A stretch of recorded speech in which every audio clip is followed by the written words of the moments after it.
Salut à tous, je m'appelle Antoine Caron et je suis heureux de vous accueillir sur cette chaîne dédiée à la pêche. Ici, je partage des astuces sur la pêche, le choix des appâts et des leurres, et j'aide également les débutants. Abonnez-vous pour rester toujours au courant. Et maintenant, passons au sujet du jour. Bonjour à tous. Dans cette vidéo, je vais vous emmener avec moi pour une session de pêche à la truite à la mouche, un moment que j'affectionne particulièrement. Nous allons profiter pleinement du coup du soir, ce moment magique où les truites sont les plus actives. Je partagerai avec vous mes astuces, les techniques que j'utilise et les mouches qui font la différence. Préparez-vous à vivre une expérience immersive au bord de l'eau. C'est parti! À partir de fin mai début juin, de nombreux pêcheurs à la mouche apprécient la pêche au coup du soir pour profiter des éclosions qui ont souvent lieu à ce moment propice de la journée.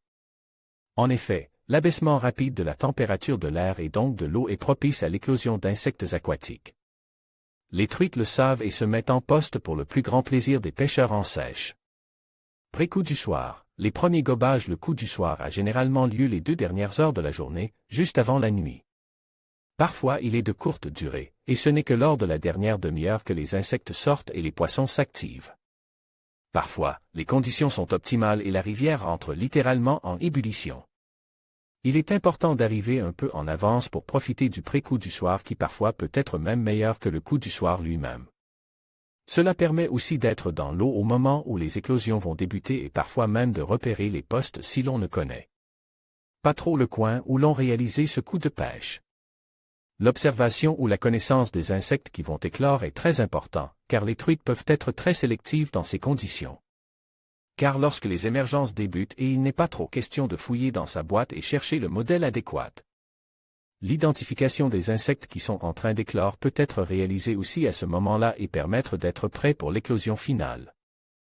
Repérer les beaux poissons. Les premiers gobages sont souvent réalisés par les petites truites qui s'activent rapidement, mais les plus beaux poissons sortiront bien souvent au dernier moment lorsque les éclosions seront à plein régime et que cela vaudra la peine de monter en surface. Si l'on attaque tout de suite chaque poisson qui gobe, on risque de caler les plus gros, mais cela dépend un peu de ses objectifs et de sa personnalité. Certains pêcheurs aiment attendre et observer ce merveilleux spectacle de la nature. D'autres prendront du plaisir à tenter et ou prendre toutes les truites actives. Les beaux poissons sont souvent bien plus discrets et il est possible de les différencier des plus petits.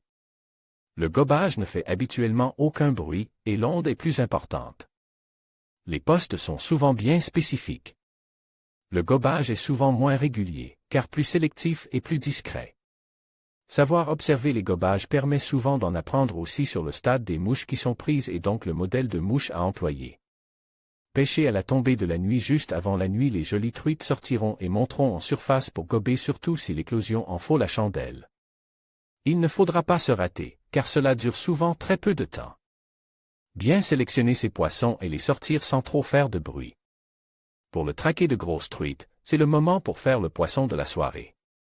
Il aura été sélectionné et nous n'aurons pas trop le droit à l'erreur. Peu de temps avant l'arrivée des chauves-souris, signe de la fin de leur légal, les gobages sont souvent plus nombreux, mais moins faciles à voir. On peut parfois les repérer à l'oreille, et entendre de belles aspirations réalisées par de jolies truites. Attention aux retombées de spent, insectes morts, car cela arrive fréquemment en fin de soirée si une belle éclosion d'éphémères a eu lieu. Dans le cas contraire, un sedge est bien souvent la clé de la réussite et permet de faire de beaux coups du soir. En toute fin de partie de pêche, un sedge à draguer permet parfois de faire quelques derniers poissons lorsque la lumière devient très faible. La pêche en aval avec un sedge en chevreuil ou un drag sedge peut parfois faire des miracles dans ces conditions. En conclusion, la pêche de la truite à la mouche au crépuscule est une expérience inoubliable qui allie technique, patience et respect de la nature. En profitant pleinement de ces moments magiques, vous aurez l'occasion de capturer non seulement des poissons, mais aussi des souvenirs précieux. N'oubliez pas de vous préparer adéquatement et de respecter l'environnement pour garantir que cette passion puisse être transmise aux générations futures. Alors, équipez-vous, sortez vos cannes et savourez chaque instant au bord de l'eau.